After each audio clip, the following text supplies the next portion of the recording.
This is our 8th lecture on the topic, that is chapter number 11, electric current through conductors of 11th science of Maharashtra board. And in today's lecture we are discussing the numericals on power loss in a circuit or power loss in a resistance, as well as energy loss in a circuit or energy loss in a resistance. Okay. The first example is taken from textbook, which is given solved on page number 211. Okay, the example is like this.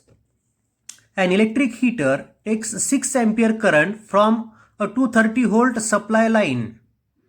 म्हणजे 230 व्होल्टचा supply आहे, त्याच्यामध्ये त्याला आपण एक electric heater लावलं तर हा इलेक्ट्रिक हीटर 6 एम्पियर करंट घेतोय. It is taken 6 ampere current from 230 volt supply line. Calculate the power of the heater. तर त्या हीटरची पॉवर किती असेल ते आपल्याला शोधायचं आहे. And electric energy consume by it in 5 hours. तर 5 तासांमध्ये तो किती एनर्जी खर्च करेल किंवा कन्झ्युम करेल, ती एनर्जी पण आपल्याला शोधायची आहे. म्हणजे पॉवर पण शोधायची आहे, एनर्जी पण शोधायची आहे. तर पॉवर आणि एनर्जीमध्ये रिलेशन काय असतं? पॉवर आणि एनर्जीमध्ये रिलेशन काय असतं आठवतं का? So energy is equal to power into time. मग ठीक आहे, पहिले आपण पॉवर शोधून घेऊ आणि नंतर मग एनर्जी शोधू. आता आपल्याला दिलेलं काय काय बघा. And electric heater takes 6 ampere current. Electric हीटरमधनं जाणारा करंट 6 एम्पियर आहे. So I is 6 ampere. आणि जे इलेक्ट्रिक हीटर आपण कनेक्ट केलंय ते किती व्होल्टेजला कनेक्ट केलंय? 230 व्होल्टला. So V is 230 volt. So I is given, V is given. Calculate the power of heater. हीटरची पॉवर काढायची. मग पॉवर काढण्यासाठी करंट आणि व्होल्टेज तुम्हाला माहिती आहे. पॉवरचा फॉर्म्युला काय असतो? व्ही आणि आय दिलेला असेल तर व्ही इंटू आय. तुम्हाला पॉवर शोधायची आहे आणि किती एनर्जी कन्झ्युम केली असेल त्या हीटरनी ते पण आपल्याला शोधायचं आहे. So the power of heater is, formula आपल्याजवळ आहे P is equal to V into I. V आहे 230 व्होल्ट. सो व्हीची किंमत 230 टाकली. आय आहे 6 एम्पियर. सो आयची किंमत मी 6 टाकली. सो 230 इंटू 6 ते येतं 1380 वॅट. पॉवर ही वॅटमध्ये मोजतात हे आपल्याला माहिती आहे. पूर्ण नाव आपण युनिटचं लिहिल्यामुळे पहिलं लेटर स्मॉल आहे. वॅटचा डब्ल्यू स्मॉल काढलाय मी. त्याकडे पण लक्ष ठेवा.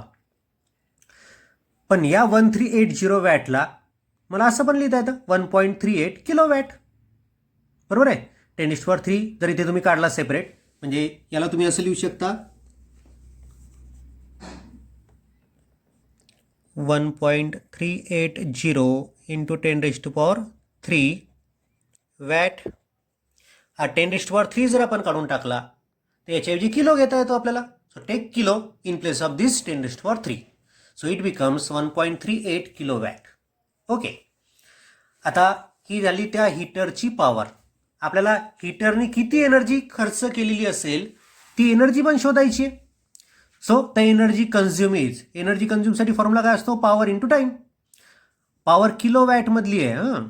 So it is 1.38 kilowatt. Power घेतली मी 1.38 किलोवॅट. टाइम घेतला 5 hours. So 1.38 into 5 it become 6.90. आणि युनिट काय होईल? पॉवरची युनिट आहे किलोवॅट, टाइमची युनिट आहे hour. So unit becomes kilowatt hour, KWH. ठीक आहे, किलोवॅट अवर असं त्याला वाचतात. मग आता एनर्जी कन्झ्युम झाली 6.90 किलोवॅट अवर. पण आता आपल्याला एनर्जीला युनिटमध्ये कन्वर्ट करायचं आहे. आता एनर्जीला युनिटमध्ये कन्वर्ट करायचं म्हणजे कशाचं युनिट? तर आता इकडे थोडंसं लक्ष ठेवा. The electric meter fitted in your house is energy meter. आपल्या घरामध्ये जे इलेक्ट्रिक मीटर लावलेलं असतं की ज्याच्यावरचं मग ते रिडिंग घेतात आणि आपल्याला इलेक्ट्रिक बिल मिळतं, तर ते जे मीटर आहे ते आहे energy meter. It is energy meter. आणि त्या एनर्जी मीटरमध्ये एनर्जी मोजल्या जाते. किती एनर्जी या ठिकाणी सप्लाय झाली या घराला ती मोजण्याचं काम ते एनर्जी मीटर करतं. मग आता 1 युनिट एनर्जी म्हणजे किती? तर ती असते 1 किलोवॅट अवर एवढी एनर्जी. 1 युनिट एनर्जी म्हणजे तुमचं मीटर जेव्हा 1नी समोर जातं, म्हणजे समजा पहिले रिडिंग 400 होतं, आता 401 झालं. 1नी युनिट जर वाढलं तर याचा अर्थ तुमच्या घरामध्ये 1 किलोवॅट अवर एवढी एनर्जी वापरल्या गेली. ओके. मग आता या एनर्जीला म्हणजे 6.90 किलोवॅट अवरला मला युनिटमध्ये कन्वर्ट करायचं आहे. काय रिलेशन आपल्याजवळ आहे? 1 kilowatt hour is equal to 1 unit. So it becomes 6.9 units. So energy becomes 6.9 unit. Energy consume by that heater in 5 hours will be 6.9 unit. 6.9 unit त्या ठिकाणी येईल. आता या युनिटवरनं तुम्हाला बिल पण काढता येतं.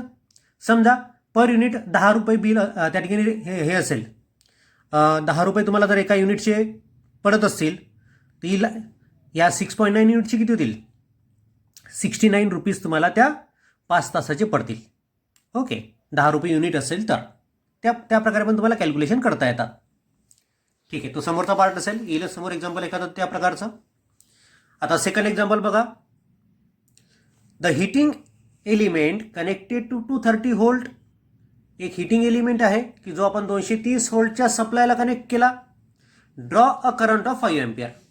तर तो जो हिटिंग एलिमेंट आहे तो 5 एम्पियर करंट ओढतोय त्या सोर्समधनं. Determine the amount of heat dissipated in 1 hour. तर एका तासामध्ये किती हीट लॉस होईल ती आपल्याला काढायचं आहे. आणि या ठिकाणी तुम्हाला जे पण दिलं आहे, जे म्हणजे mechanical equivalent of heat, it is 4.2 joule per calorie. ठीक आहे, हा पण आपल्याला दिलेला आहे. हे एक्झाम्पल पण टेक्स्टबुकमधलंच आहे, आपल्या बोर्डाच्या पुस्तकामधलंच आहे, पण हे एक्झरसाइजमधलं 12वं एक्झाम्पल आहे. ठीक आहे, आता बघा काय म्हटलंय तर. The heating element connected to 230 volt supply. म्हणजे व्होल्टेज आपण कनेक्ट करतो 230 व्होल्टचं, म्हणजे व्ही झाला 230 व्होल्ट. करंट किती घेऊन राहिला तो heating element? 5 ampere. So I is 5 ampere. आपल्याला हीट लॉस काढायचा आहे. अमाऊंट ऑफ हीट डेसिपेटेड म्हणजे हीट लॉस काढायचा आहे. आणि किती टाईममध्ये? 1 तासामध्ये. Time is given 1 hour. Now to find the heat loss, formula is heat loss means power loss into time. बरोबर आहे. मग हीट लॉसचा फॉर्म्युला आपल्याला व्होल्टेज दिलेला आहे, करंट दिलेला आहे, टाइम दिलेला आहे. So formula is VIT. Voltage is 230 volt, current is 5 ampere and time is 1 hour. So 230 into 5 into 1 it becomes 1150. बघा, V into I म्हणजे पॉवर कशामध्ये मोजणार आहे? वॅटमध्ये. आणि टाइम अवरमधला आहे. So unit is watt our. आता या वॅट अवरला मी किलोवॅट अवरमध्ये करतो. तर हा होईल डेसिमल पॉईंट 3 प्लेसेस मागे सरकवा, किलोवॅटमध्ये मी तुम्हाला मिळेल. So it is 1.15 kilowatt our. So heat loss in time 1 hour is found to be 1.15 kilowatt our. हे झालं किलोवॅट अवरमधलं कॅल्क्युलेशन. आपण त्याला कॅलरीमध्ये पण, एनर्जी आपण कॅलरीमध्ये पण मोजतो, त्या फॉर्ममध्ये आपण आता कॅल्क्युलेट करणार आहे. बघा, दुसऱ्या प्रकारे heat loss is equal to power loss into time, म्हणजेच VIT formula. So it is VIT. आता ही जी हीट लॉस आहे मी ती जूलमध्ये काढतोय. वॅटमध्ये आपण ती पॉवर लॉस किंवा तुम्हाला त्या किलोवॅट अवरमध्ये आपण पॉवर लॉस शोधत नाही, आपल्याला कॅलरीमध्ये काढायची आहे. म्हणून मी पहिले जूल्समध्ये काढून घेतो. Voltage 230 volt, current 5 ampere, time is 3600 second. 1 hour means 3600 second. मग सगळे SI सिस्टीममध्ये, त्यामुळे हीट लॉस म्हणजेच एनर्जी युनिट काय असेल? Joules. So it is found to be 4140,000 joules. These much joules you will get the heat loss or energy loss. Now you have to convert it in calories because J is given in the example. J जेव्हा दिलेला असेल तुम्हाला तेव्हा तुम्हाला conversion करावं लागते, लक्षात ठेवा. So as J is given, so it is 4140,000 these much joules upon 4.2 joule per calorie. J चे युनिट आहे जूल पर calorie. So joule upon joule पर कॅलरी, जूल कॅन्सल होतील, कॅलरी वर येईल. So you will get answer in terms of calorie. So after division you will get 985714.28 calories. Means हा decimal point जर आपण 3 घरं मागे आणला तर 10³ तिथे येतील. त्या 10³ ऐवजी किलो आपल्याला ठेवता येतो. So it is 985.7 kilo calories. This much energy will be consume.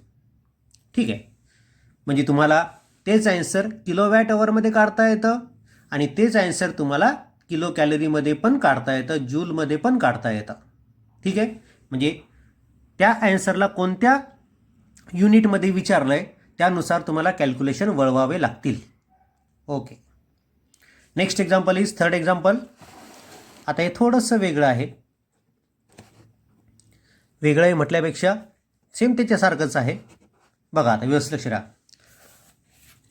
AIPMT म्हणजेच ऑल इंडिया PMT 1989 मधलं एक्झाम्पल आहे. अ current of 2 ampere passing through a conductor produces 80 joule of heat in 10 second. म्हणजे त्या कंडक्टरमधनं 2 एम्पियर करंट जर गेला 10 सेकंदासाठी तर त्या कंडक्टरमध्ये किती हीट तयार होऊन राहिली? 80 joule. Okay. The resistance of the conductor is, तर त्या कंडक्टरचं रेजिस्टन्स किती असेल? बघा एकदम सिंपल क्वेश्चन आहे. सोडवल्यानंतर तुमच्या लक्षात येईल सिंपल आहे म्हणून. करंट चालला 2 ampere, so I is 2 ampere. किती हीट तयार होऊन राहिली? 80 joule. Heat loss is 80 joule. Time किती आहे? 10 second. So T is 10 second and we have to find resistance. We are using the formula for heat loss. Heat loss is I²RT. Heat loss म्हणा किंवा energy loss म्हणा. Formula असतो I²RT कारण की आपल्याला current दिला आहे, रेजिस्टन्स शोधायचा आहे, हीट लॉस दिलेली आहे आणि टाइम पण दिला आहे. So from this equation the formula for resistance become heat loss upon I²T. Heat loss is 80 joule. I² current आहे 2 एम्पियर, सो 2चा स्क्वेअर म्हणजे 4 आणि टाइम आहे किती? 10 सेकंद. So 4 into 10. 4 into 10 म्हणजे 40. So 80 upon 40 means 2 ohm. So resistance is 2 ohm. So resistance of that conductor is 2 ohm in which 80 joule of heat get loss in time 10 second when current of 2 ampere passes through it. हे all India PMT मधलं होतं. पुन्हा एक all India PMT मधलंच आहे. बघा all India PMT म्हणजे आता त्याचं नाव नीट आहे. हां.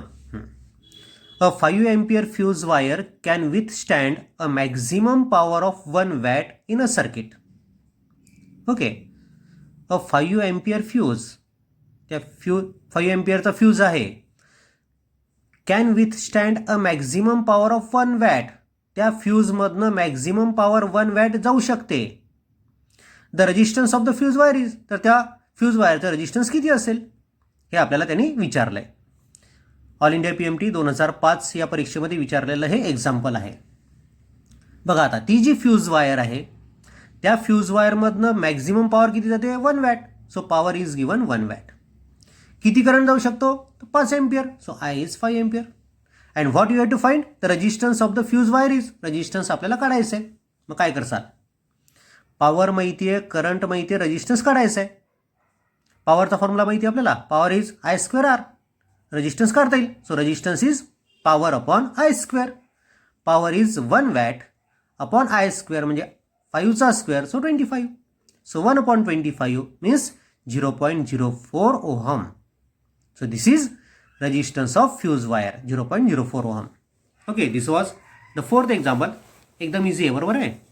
ऑल इंडिया PMT मध्ये दोन्ही जे प्रॉब्लेम विचारले त्या टाईपवर दोन्ही सोपे आहेत. पॉवरचा फॉर्म्युला वापरा, रेजिस्टन्स काढा. Okay. The next example is fifth example. काय म्हटलं पहा, आता इथे थोडासा कॉन्सेप्ट वेगळा आहे. तो कॉन्सेप्ट इथे तुम्हाला समजतो, मी सांगतानाच सांगतो व्यवस्थित कशा प्रकारे त्या ठिकाणी ते टॅकल करायचं प्रॉब्लेम. तर कॉन्सेप्ट थोडासा वेगळा आहे. आपल्या पुस्तकामध्ये हा कॉन्सेप्ट दिलेला नाही, पण तुम्हाला JEE मध्ये नीटमध्ये या टॉपिकवरचे प्रॉब्लेम येतात म्हणून मुद्दाम घेतलेत मी 2 एक्झाम्पल आहे. अ 220 व्होल्ट 1000 वॅट बल्ब, म्हणजे एक बल्ब आहे आपल्याकडे, 1000 वॅट एवढं त्याचं वॅटेज आहे. जेव्हा व्होल्टेज 220 व्होल्ट असतं तेव्हा, म्हणजे 220 व्होल्टला त्याचं वॅटेज 1000 वॅट आहे असा त्याचा अर्थ. Is connected across a 110 volt main supply. आता 220 व्होल्टवर ऑपरेट होऊ शकतो, पण आपण त्याला कनेक्ट कोणाशी केलं? 110 व्होल्टशी. ये बल्ब 220 वोल्ट पर भी काम कर सकता है और ये 110 वोल्ट पर भी काम कर सकता है. जब वो 220 वोल्ट पर काम करेगा तब उसका वैटेज 1000 वैट रहेगा, और जब वो 110 वोल्ट पर काम करेगा तब क्या बोलते हैं देखो इस एग्जाम्पल में, main supply the power consumption will be, तब उसकी पावर कितनी रहेगी. ठीक है, यानी कि 220 वोल्ट पर उसका वैटेज 1000 वैट है, तो 110 वोल्ट पर उसका वैटेज कितना होगा ये अपने को निकालना है। ये AIEEE, जिसको आप JEE अब नाम मिला है, JEE 2003 एग्जाम में का ये एग्जाम्पल है।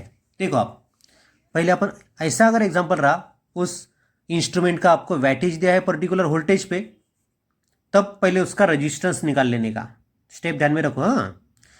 असं जर तुम्हाला दिलेलं असेल, त्या इन्स्ट्रुमेंटचं वॅटेज दिलेलं असेल आणि कोणत्या व्होल्टेजला ते वॅटेज आहे असं जर दिलेलं असेल, तर पहिले त्या इन्स्ट्रुमेंटचा रेजिस्टन्स काढून घ्यायचा. So resistance of the bulb, so V² upon power, बरोबर आहे का. V²/R फॉर्म्युला ना पॉवर याचा पॉवरचा V²/R, तर मग रेजिस्टन्सचा फॉर्म्युला काय होईल V²/पॉवर. पण आता इथे लगा V² काय रेटेड व्होल्टेज आहे, V rated square upon power rated. आता रेटेड व्होल्टेज म्हणजे हे की 220 व्होल्टवर तो 1000 वॅट एवढी पॉवर कंझ्युम करतो, म्हणजे 220 व्होल्ट हे रेटेड व्होल्टेज झालं आणि 1000 वॅट ही रेटेड पॉवर झाली. सो व्हीची व्हॅल्यू टाकली 220, पॉवर टाकली 1000 आणि हे मिळालं आपल्याला रेजिस्टन्स. ओके ठीक आहे, कॅल्क्युलेशन नाही केले कारण की डायरेक्ट पुन्हा आपल्याला त्या पॉवर शोधायची आहे या व्होल्टेजला. नाव द पॉवर कन्झ्युम इज, आता पॉवर कन्झ्युमसाठी हाच फॉर्म्युला का नाही घ्यायचा मग. 220 व्होल्टवर तो 1000 वॅट पॉवर वापरणार आहे आपल्याला माहिती आहे, पण जर 110 वोल्ट जर अपन लावले, अगर अपन 110 वोल्ट लगाए उस बल्ब को, तो कितनी पावर कंज्यूम करेगा वो निकालना है. इसलिए power at that different voltage, so that different voltage का square upon resistance of that bulb. जो इंस्ट्रूमेंट होगा उसका रेजिस्टेंस से उससे डिवाइड करने का. अब वोल्टेज है 110, सो V की वैल्यू डाली मैंने 110 का स्क्वायर. R क्या है, R है अपने पास 220 का स्क्वायर अपॉन 1000, सो 220 का स्क्वायर अपॉन 1000, ये ऊपर जाएगा 1000, ये हो गया 1/4, बराबर है क्या. 110 ट्वाइस 220 होता, बराबर है. सो 1/2 का स्क्वायर हो गया 1/4, और ये 1000 जैसा है वैसा रखा. So 1000 upon 4 means 250 watt. सो यहाँ पर देखो वोल्टेज आधा हो गया, तो पावर 1000 वैट की जगह पर 250 वैट होगा. यानी कि अगर उस इंस्ट्रूमेंट को अपन अगर अलग अलग वोल्टेज पे ऑपरेट करते हैं तो अलग अलग पावर वो कंज्यूम करेगा. वोल्टेज आधा हो गया तो पावर 1/4 हो गई. ये पॉइंट भी ध्यान में रखो. ये जो छठा एग्जाम्पल है वो भी AIEEE में का है, कौन से साल का है वो लिखना भूल गया मैं. ठीक है, देखो सेम टाइप पर है. हाँ, an electric bulb is rated 220 volt 100 watt. ठीक है, the power consume by it when operated on 110 volt will be. अब तुम डायरेक्ट बता सकते हो. पहले एग्जांपल में क्या था, 220 वोल्ट पर 1000 वैट था, तो 110 वोल्ट पे कितना आया था, 250 वैट आया था, यानी कि 1/4 आया था. वही कॉन्सेप्ट यहाँ पर है. अगर 220 वोल्ट पर वो 100 वैट है, तो 110 वोल्ट पे कितना होगा, 25 वैट, 1/4. डायरेक्ट बता सकते हो आप. ये AIEEE में का ही एग्जाम्पल है, वो साल मुझे याद नहीं अब कौन सा है. तो ठीक है, देखो अब क्या है. तो अब 220 वोल्ट पे 1000 वैट, ये हो गया उसका रेटेड वोल्टेज, ये होगी उसकी रेटेड पावर. क्या करना पड़ता है इस एग्जांपल में, पहले रेजिस्टेंस निकालना पड़ता है उस इंस्ट्रूमेंट का. यहाँ पर बल्ब है, सो बल्ब का रेजिस्टेंस निकालेंगे अपन. So resistance is V rated square upon power rated. So 220 का स्क्वायर अपॉन 100, ये बन गया उसका रेजिस्टेंस उस बल्ब का. अब हमने को पावर कंजम्पशन देखना है कौन से भी अलग वोल्टेज पे.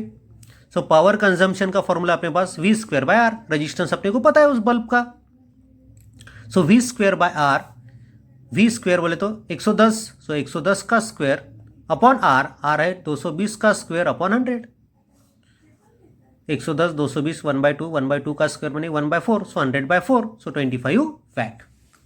बात ध्यान में रखो, अगर एखादा बल्ब V इतने वोल्ट पर 1000 वैट पावर जनरेट करता है, तो V/2 वोल्ट पर वो 225 वैट ही पावर जनरेट करेगा, यानी कि 1/4 पावर जनरेट करेगा. ठीक है, पॉइंट ध्यान में रखो। Now the example number 7, find power loss in a resistance of 1000 ohm when a current of 1 ampere flows through it for 200 second. कितनी पावर लॉस होगी उस रेजिस्टेंस में कि जिसका रेजिस्टेंस 1000 ओहम है और जब उस रेजिस्टेंस में से 1 एम्पियर करंट पास होगा 200 सेकंड के लिए तब। अब पावर ढूंढने के लिए टाइम का काम होता है क्या, देखेंगे अपन, बाद में सोचेंगे उसके बारे में। End also find energy loss in the resistance. Power loss तो ढूंढना ही है अपने को, एनर्जी लॉस भी अपने को ढूंढना है, ठीक है। और एनर्जी लॉस बोले तो उसको अपन क्या बोल सकते हैं, हीट लॉस, क्योंकि रेजिस्टेंस में जो एनर्जी लॉस होती है वो हीट के फॉर्म में हीट के फॉर्म में लॉस होती है। So you can say energy loss और heat loss in the resistance, ठीक है। पावर लॉस ढूंढना यानी कि पी अपने को ढूंढना है। रेजिस्टेंस है 1000 ओम का, so R is of 1000 ohm. Current जा रहा उस रेजिस्टेंस में से 1 ampere, so I is 1 ampere. कितने टाइम के लिए जा रहा करंट, 200 सेकंड के लिए जा रहा, so time is 200 second, so T is 200 second. Energy और हीट लॉस भी अपने को ढूंढना है, ठीक है। सो पहले अपन पावर ढूंढते हैं, उस रेजिस्टेंस में कितनी लॉस हो गई तो। सो पावर लॉस का फॉर्मूला है P इज इक्वल टू, अपने को करंट और रेजिस्टेंस दिया है उस सर्किट में जाने वाला। सो करंट और रेजिस्टेंस के हिसाब से पावर लॉस का फॉर्मूला होता है I square R। I is 1 ampere, so 1 का square, and resistance is 1000, so 1 का square into 1000, so 1 into 1000, so it is 1000 watt. और 1000 वैट बोले तो 1 किलो वैट, बराबर आहे, ठीक आहे। म्हणजे त्या रेजिस्टन्समध्ये किंवा त्या रेजिस्टन्समध्ये लॉस होणारी पॉवर असेल 1000 वॅट, आणि 1000 वॅट म्हणजेच 1 किलो वॅट, हे सगळ्यांना समजतं। पॉवर शोधली आपण, आपल्याला एनर्जी पण शोधायची आहे, किती त्या ठिकाणी कन्झ्युम होईल। तर मग energy loss in the resistance और हीट लॉस, तर एनर्जी लॉसचा फॉर्म्युला पॉवर माहिती आहे, तो power into time. So energy loss is equal to power into time. Power is 1000 watt, 1000 वॅटमध्ये येत आहे, आणि टाइम सेकंडमध्ये घ्यावा लागेल तुम्हाला। सो 200 सेकंडमध्ये दिला टाइम तुम्हाला। सो 100 इंटू 200, सॉरी 1000 इंटू 200, ते होतं 2 lakhs। So 2 lakh joules, this much energy will be utilized or lost in that resistance in 200 second, ठीक है। ये हो गया एक अलग टाइप का एग्जांपल, जिसमें अपन ने पावर लॉस भी ढूंढी, एनर्जी लॉस भी ढूंढा। और एक छोटा सा कॉन्सेप्ट आपका थोड़ा क्लियर करना चाहता हूं मैं। देखिए, समझो ये बैटरी है अपने पास, जिसका ईएमएफ कैपिटल ई जितना है और इसका इंटरनल रेजिस्टेंस स्मॉल आर इतना जितना है, ठीक है। ये बैटरी अपन ने कनेक्ट कर दी एक एक्सटर्नल सर्किट को, कि जिसका रेजिस्टेंस आर है। ये रेजिस्टेंस बताओ, यहाँ पर सर्किट बताओ, जो कुछ भी होगा वो, इसका रेजिस्टेंस आर है।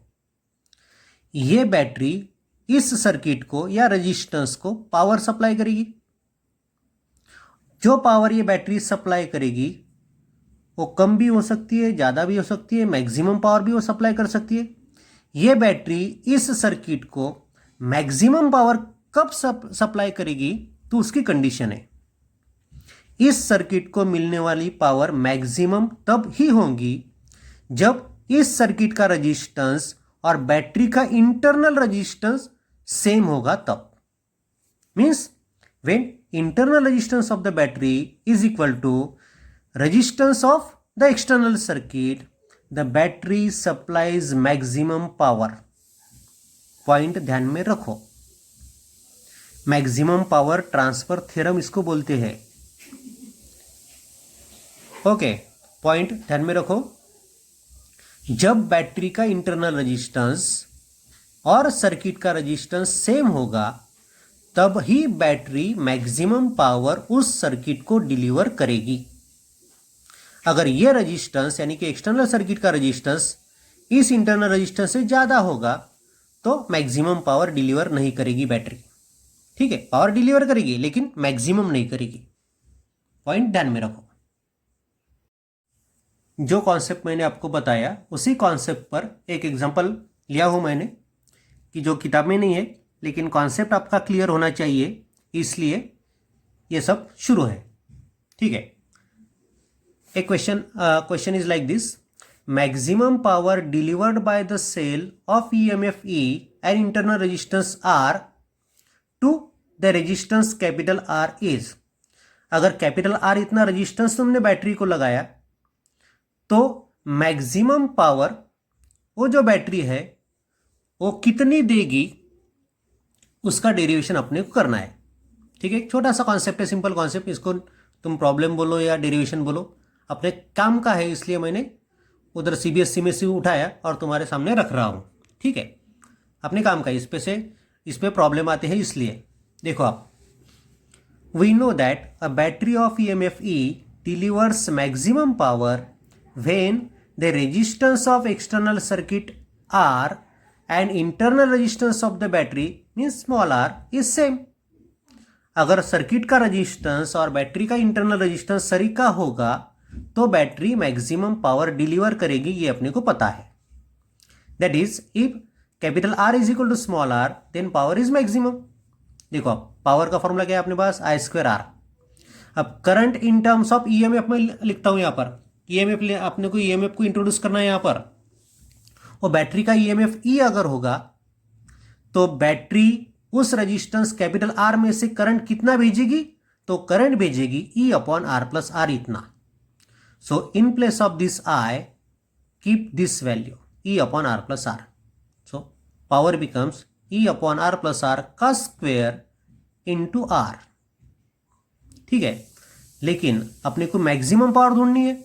मैक्सिमम पावर कब होती है, जब इंटरनल रेजिस्टेंस और एक्सटर्नल रेजिस्टेंस सेम हो गए तब। सो स्मॉल r और कैपिटल R मैंने सेम कर दिए, सो स्मॉल r की जगह मैंने कैपिटल R लिखा। So capital R plus capital R क्या बन गया, twice R। So it is E/2R का स्क्वायर इंटू R। लेकिन पावर क्या बनेगी, मैक्सिमम। सो P की जगह पर मैंने लिख दिया P मैक्स, मैक्सिमम पावर अपने को मिलेगी। So maximum power is equal to E/2R का whole square into R। So maximum power becomes E²/4R² into R, एक R कैंसल होगा, E²/4R। So maximum power is E²/4R। Therefore, cell of EMF E having internal resistance small r can deliver maximum power of E²/4R to the resistance when the internal resistance and external resistance are equal। Okay, ये एक नया concept था आपके लिए। अपने state board में concept आएगा बाद में वो, लेकिन इसी टाइप में मैंने उसको इंट्रोड्यूस कर दिया।